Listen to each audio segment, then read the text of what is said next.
Well, hello fellow crafters, Janine here, and as promised, today I'm going to be showing you how to make a do-it-yourself stamping tool, because the one that you can buy in stores, the Misty, is wonderful and it's probably worth every penny. But I think even the mini Misty is around $40 and the full size one is $60, and that's just outside of my budget. So I decided to work with what I have. And I was going to use a DVD or CD case, but as it turns out, the ones that I have were not sufficient for that, because the part that holds the DVD and the CD was not removable, for one thing, and secondly, I didn't have a clear one, and I really did want a clear one. But what I did have that worked out perfectly was Stampin' Up! Cases. When you purchase stamps, either photopolymer or rubber stamps, from Stampin' Up!, they come in a clear DVD style case. So after I looked through my Stampin' Up! Cases, or my stamps, I realized that I could consolidate some of the stamp sets into one box, like I did with this one. So this is one that was one of the larger Stampin' Up! Cases. You can see how thick it is, and this is what the wood mount stamps come in, is a case like this. But I had a smaller set of rubber stamps, so I just went ahead and put those in here with it, and it worked out perfectly. And you can see I have both of the labels here for both sets, so, and I can see on the side the names of both sets. So I was able to consolidate those and free up one case. But to make everything really stable and where it didn't shift around, I'm going to want everything adhered down so it doesn't move. So I did want to go ahead and make a second one for stamping rubber stamps, because you don't need as many foam pieces when you're making a stamping tool for rubber stamps, because rubber stamps have quite a bit of thickness to them. So let me go ahead and show you how this is working out. So I had the two magnetic sheets, and honestly, as soon as I can get to a craft store, I'm probably going to replace them, because the magnetizing on them is not very strong. So they don't hold, magnet on magnet, it doesn't hold things very tightly. I did try with some stronger magnetic discs, but because this is not very strongly magnetized, even the stronger discs didn't really help that much. But they do help enough to hold it in place. In worst case scenario, I could use some washi tape to hold things still. But because these Stampin' Up! Cases are thicker than a DVD case, it does call for more foam sheets. So for this I had to use 4 foam sheets to make my photopolymer stamping tool, but I just so happened to have some self-adhesive foam sheets on hand, so it's going to make it nice and super simple to put all this together. And now it did work with about 2 or 3. It did work at 2 okay, it worked at 3 okay. But the hard time I was having, what was difficult, was like if I got anywhere close to the edge or the corners with the stamps, then it didn't, because it's a lot stiffer, the plastic's a lot harder around the edge and the corners. I couldn't really get it pressed down to get a good impression. But I found by adding one more layer of the fun foam, then I was able to even stamp at the edges and the corners quite well, and everything still works out perfectly. So as you can see here, I'm just taking the bagging, the protective backing off of the sticky side of the fun foam, and I'm just lining it up with the edge here and adhering them all down. Oh, and I did want to tell you the dimensions, because I just kind of eyeballed them honestly, but it's at 5 inches by about 7 1/4 inches is what I cut all of the fun foam down to, and what I cut the magnetic strip down to be able to fit inside this case.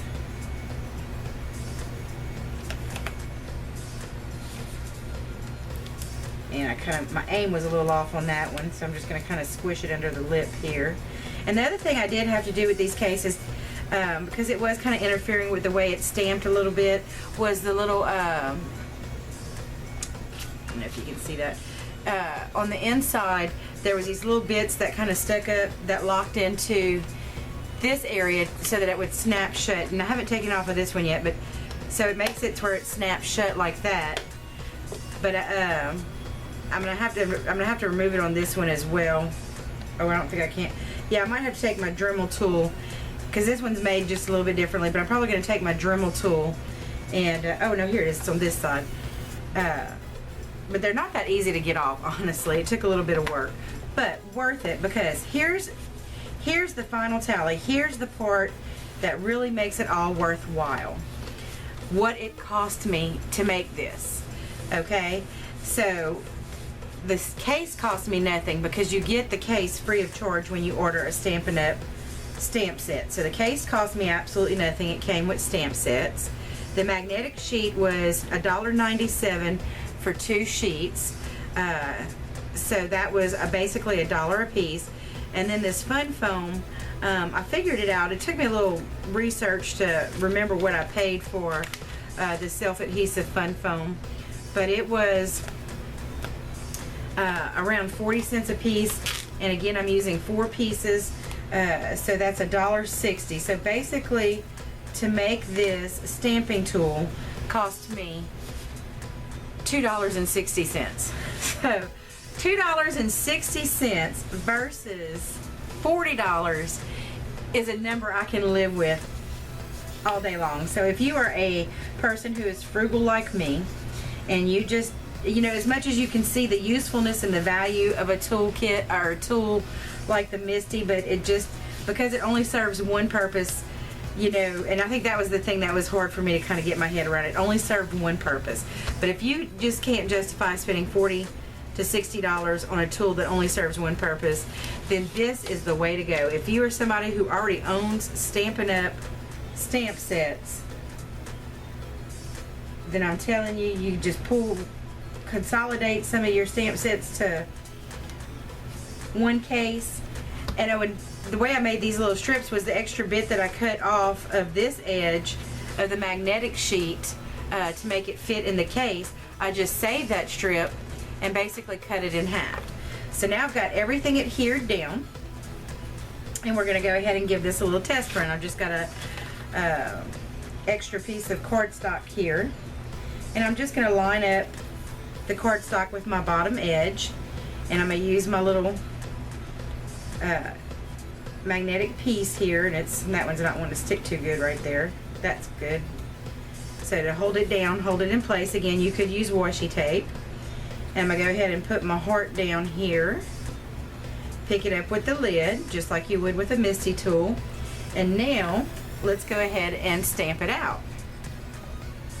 And so I'm going to ink it poorly on purpose, just for demonstration purposes. And give it a stamp, and then, oh my goodness, oh no, that stamp didn't stamp well. What do? Well, everything's still in exactly the same place as it was before. So we ink it up again.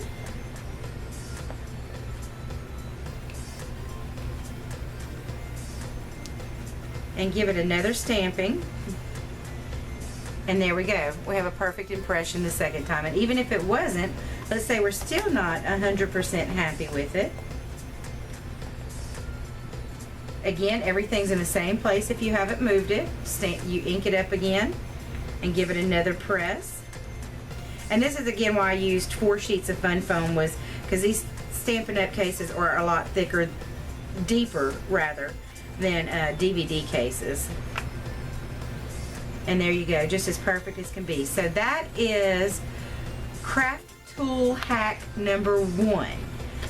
For craft tool hack number 2, and again, oh, one more time, I'm sorry, I'm going too fast here. But for the rubber stamp one, let me go ahead and get another couple of pieces of fun foam out.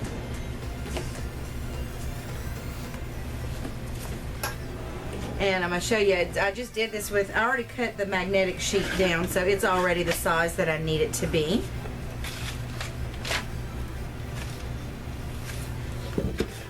So I'm going to go ahead and cut the pieces of fun foam that I need for that one.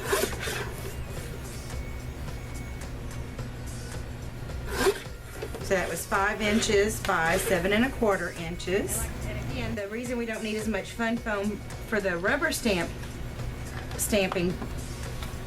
tool is because the rubber stamps are much thicker and they have their own padding and cushioning that helps keep them or give them that extra depth when stamping.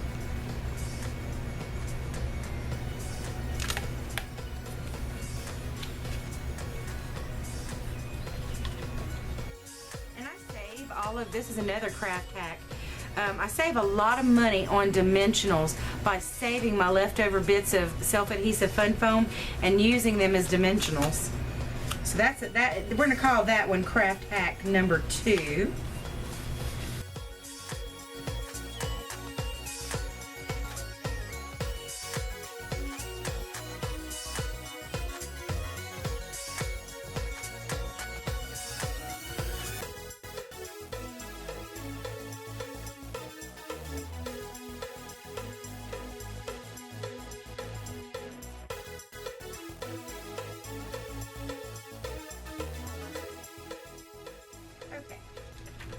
So, let me show you that one.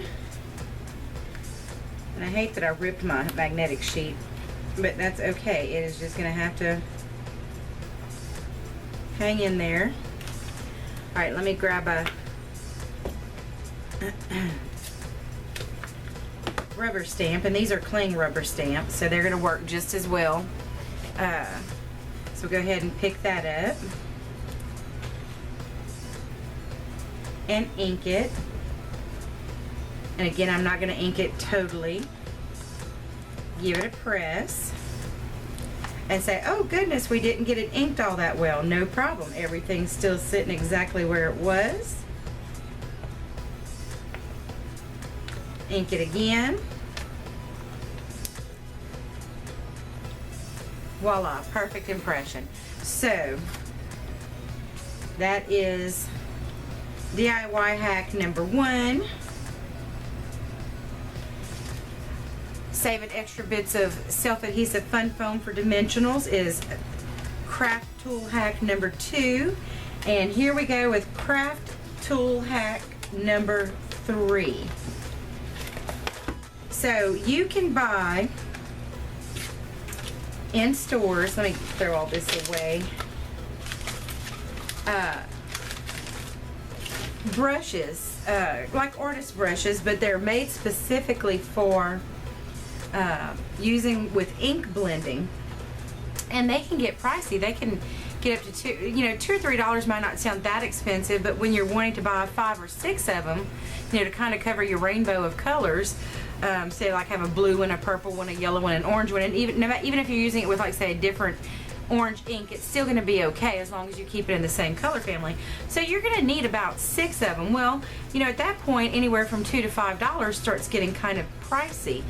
Now I did see another YouTuber had a hack using a facial brush, and it has a round head like that, and it's on a handle, and she used that, but I have looked everywhere and cannot find them anywhere.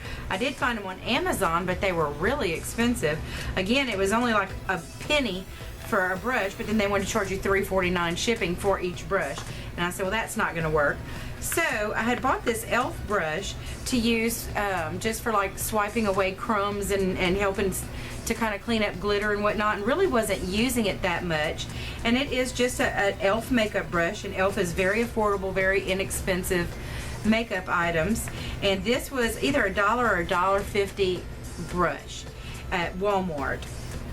And I've been trying to find a brush to work for ink blending, and I just wasn't having any luck. And I knew it needed to be a soft brush, but a kind of fluffy brush. And I saw this e.l.f. brush sitting in my desk drawer, and I went, oh, that would be perfect for ink blending. Let me try it. I mean, it's just sitting there not doing anything anyway. So let's see. So I'm going to get some more of them. But again, like I said, they're only $1. Well, these might have been the $2 ones, but still very affordable, compared to, like I said, the cheapest I could find was $3.50 when you consider it was a penny plus $3.49 shipping. So I've just got, this is my blue one. You can see I used just a little piece of Post-it note and a piece of tape and wrote blue and just put it on the ferrule of the brush, so that way I'll be able to keep them straight since they have darker bristles.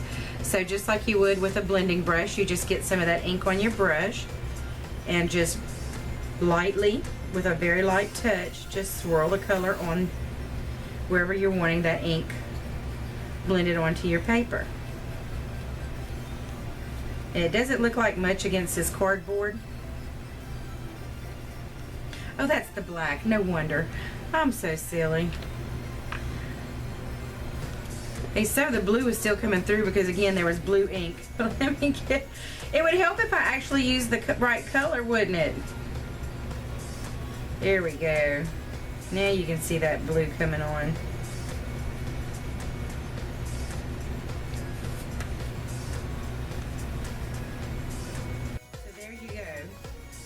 Look how beautiful that is with a $1 elf brush. And even if it was $2, it was still worth it. So I'm going to get some more of these again so that I can have one brush for each color of the rainbow. So, and this is another hack. I use recycled cardboard all the time.